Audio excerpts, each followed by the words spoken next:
Hello, students. Now I am going to start your text. Margie and Tommy are two children and they are brothers and sisters.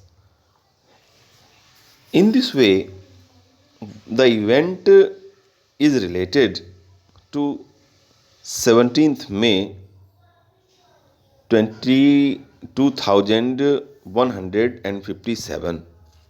Margie even wrote about in that night in her diary. मार्गी अपनी diary में क्या लिखती है? इन हर diary on the page headed and what the date is mentioned 17th May 2157. This is the date she wrote, she mentioned on her diary. अपनी diary पे date लिखती है. Students, you can guess very well that here the writer is describing us about the future. And what will the future and just after 150 years after, आने वाले समय में 22nd century में schools की condition क्या होगी, ये स्टोरी जो है फ्यूचर के बारे में राइटर हमें यहाँ डिस्क्राइब कर रहा है. Today Tommy found a real book. आज टॉमी को जो है एक रियल बुक मिली. You know students very well that after 150 years, what will be the condition of the schools? And as we can guess, what is the scientific development has reached there. Now how we are taking the online classes. इस समय हमने सोचा भी नहीं था कि future में हम ऑनलाइन क्लास लेंगे और इस ऑनलाइन क्लासेस से घर बैठे हुए हमारी जो है स्टडी चलेगी, इस टीचर्स हमें पढ़ाएंगे. लेकिन आज वो भी हो रहा है. और आफ्टर 150 years में साइंस कितना डेवलपमेंट कर लेगी, we can guess very easily about it.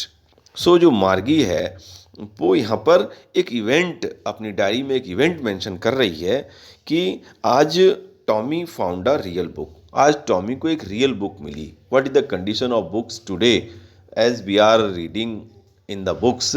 So Tommy, कैसी बुक्स मिली टॉमी को? It was a very old book.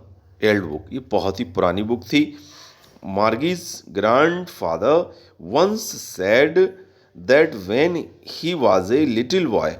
मार्गी के ग्रैंडफादर ने एक बार उसे बताया कि जब वो एक छोटे बच्चे थे, हिज ग्रैंडफादर, तो उनके ग्रैंडफादर ने told him that there was a time, कि एक ऐसा समय था, there was a time when all the stories were printed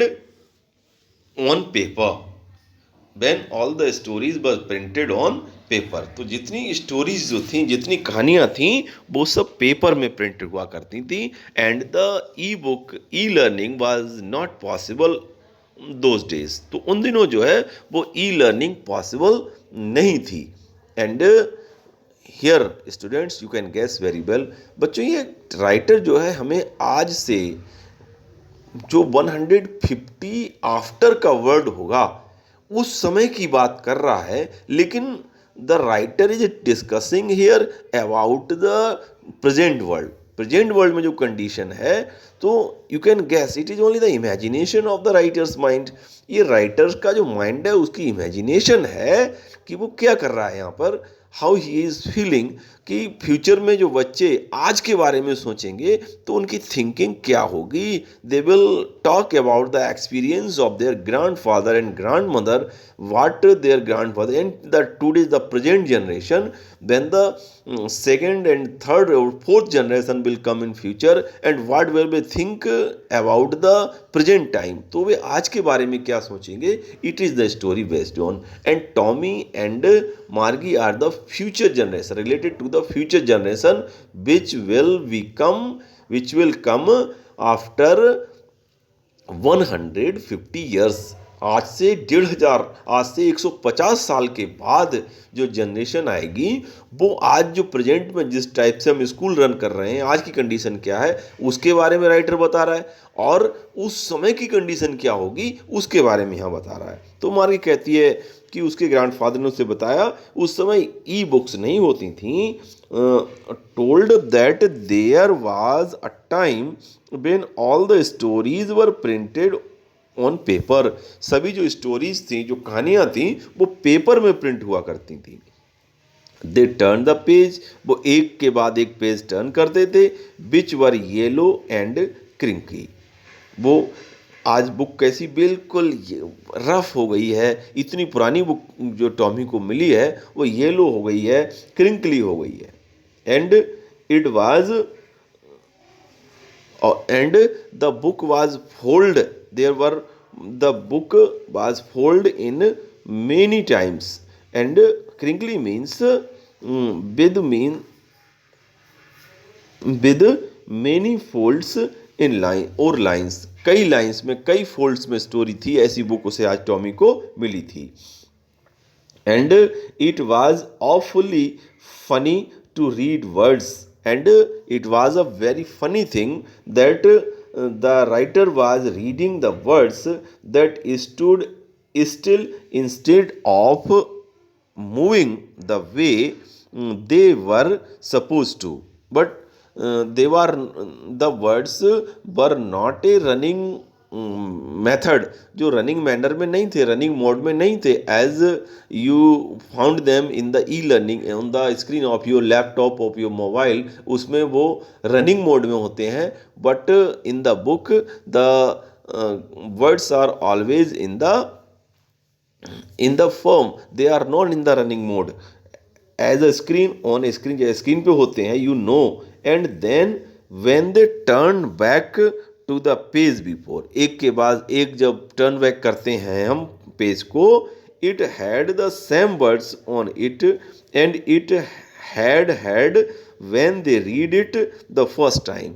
And after changing the paper of the book, you can turn off the paper and you will find the story, hold the story after turning off the paper one by one. This is the condition of the books when their grandfather had read and they had taken education in their schools. Z. Here Z is here the sign of surprise. When we are getting surprise, many times it is an American word, students. Z जो है वो American words है and it is the symbol of sign of exclamation. When we are getting surprise or hearing any news, any such type of event, then our mind is full of with surprise. जब कभी हम किसी news को सुनकर, पढ़कर या देखकर जब हम सरप्राइजिंग वर्ड्स यूज़ करते हैं, then G is also a symbolic word and it is the symbol of surprise and it is the symbol of exclamation. तो यहाँ पर टॉमी उससे कहता है जी, व्हाट अ वेस्ट. कह रहे कितना वेस्ट था टाइमिंग का. When you are through with the book, कह रहे जब आप बुक पढ़ रहे हो तो क्या थिंग थी, you just throw it away. Book को आप कहीं फेंक सकते हो. आई हैव गैस, मैं अनुमान लगा सकता हूँ. Our television screen must had a million books. तो हमारी जो in the present time we are reading, हमारी जो टेलीविजन स्क्रीन है उस पर तो मिलियंस बुक्स हैं on it and it is good for plenty more. कह रहे बहुत अच्छी बुक्स हैं. और जो पुरानी बुक्स हुआ करती थी उनको पढ़ने के बाद आप कहीं उसे फेंक दो, रख दो, भूल जाओ. What a surprising thing it is how the our forefathers have get the education by the books. I would not